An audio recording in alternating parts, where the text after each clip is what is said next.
Coca-Cola spend endless billions on advertising every year, but will never once try to sell you on their products.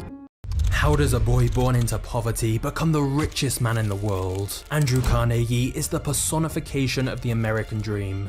The Nazis came up with the idea of a savings booklet. If citizens paid 5 Reichsmarks a week was a reasonable rate for most working class Germans, and so over 300,000 Germans signed up.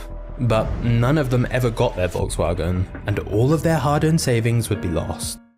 How is it that a restaurant that only does chicken strips has been rapidly expanding all over the United States and even into the Middle East? And how did the person who came up with this multi-million-dollar business get started when he had no money and no funding? Well, it involves risking his life in Alaska to catch salmon and trying to prove his business professor wrong, who told him the idea would never work.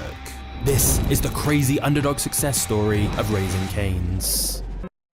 Once Tencent built their monopoly in China, they began expanding abroad and essentially went on one of the biggest shopping sprees in history. They've invested heavily in companies like Reddit, Tesla, Discord, Spotify, Snapchat, and Universal Music. And those are just a couple of the many hundreds of companies outside of China that Tencent are now involved with.